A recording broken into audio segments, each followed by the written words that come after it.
Salam Bapak Ibu, saudara yang dikasihi oleh Tuhan kita Yesus Kristus dimanapun Bapak Ibu berada.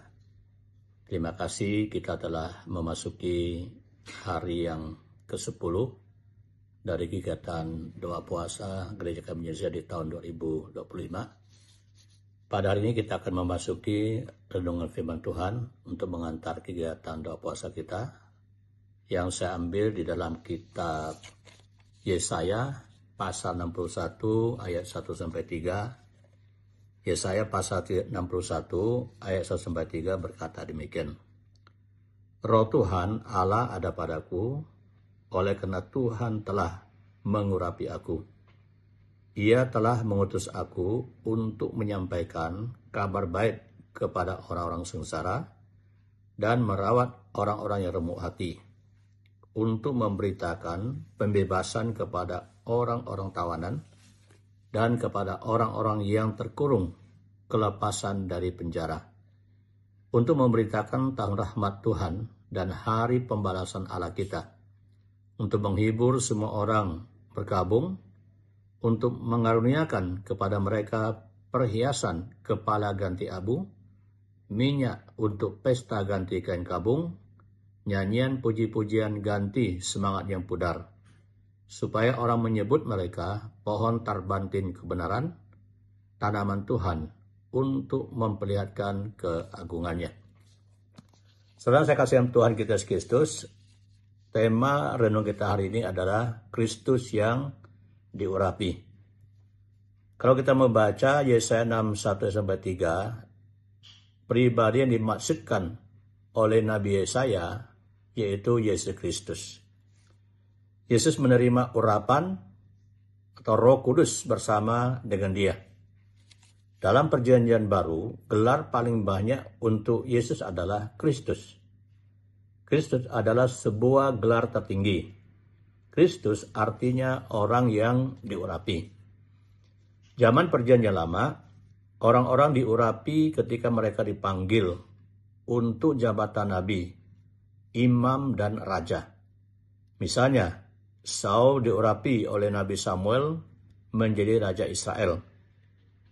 1 Samuel pasal 10 ayat 1. Para imam, Keluaran 28 ayat 41, dan Nabi dalam 1 Raja-Raja 19 ayat 16 juga diurapi atas perintah Allah. Bangsa Israel penuh semangat menantikan penggenapan nubuatan tentang Mesias yang dijanjikan, yang akan ditetapkan dan ditahbiskan oleh Allah untuk menjadi nabi, imam, dan raja mereka. Yesus adalah Mesias yang dijanjikan, yang diurapi. Yesus adalah pribadi penggenap janji tersebut. Setelah Yesus melayani, Yesus mati, disalib, dan dia dikuburkan. Tetapi ia bangkit pada hari ketiga. Kemudian ia naik ke surga. Kristus Sang Mesias akan datang kembali dan memerintah sebagai Raja selama-lamanya. Wahyu pasal 11 ayat 15b. Yesus Sang Mesias melayani orang-orang miskin, orang-orang yang tertawan, orang-orang yang terperangkap dalam dosa, terpenjara dalam benteng setan, dan sebagainya. Inilah pelayanan Yesus dan seharusnya menjadi pelayanan kita pada hari ini. Yesus mengubah segalanya, dia mengubah hidup kita dan juga masyarakat. Saudara, pembaharuan harus dimulai dari diri kita. Itu akan terjadi ketika kita menerima urapan Tuhan. Roh Kudus memenuhi dan memberdayakan, sehingga kita mampu melayani orang lain secara efektif. Yesus tidak lagi di bumi, tetapi dia ada di sini bersama dengan kita dalam pribadi Roh Kudus.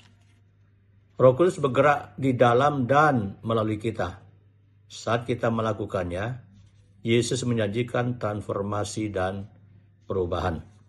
Kiranya Bapak Ibu saudara semua, kita diberkati oleh renungan pada hari ini. Bapak Ibu saudara kasih Tuhan, hari ini kita akan berdoa. Yang pertama, supaya Tuhan memakai kita semua untuk melayani dengan penuh kuasa. Pengurapan Roh Kudus sehingga menjadi alat transformasi atau menjadi transformator. Kedua, supaya hati, pikiran, dan kehendak jemaat Gereja Kementerian Indonesia terbuka dan siap untuk melayani komunitas seperti Yesus melayani. Yang ketiga, supaya terjadinya kebangkitan rohani dalam jemaat Gereja Kementerian Indonesia dimanapun, sehingga memberi dampak bagi lingkungan dan masyarakat sekitarnya. Shalom, Tuhan Yesus memberkati kita sekalian. Amin.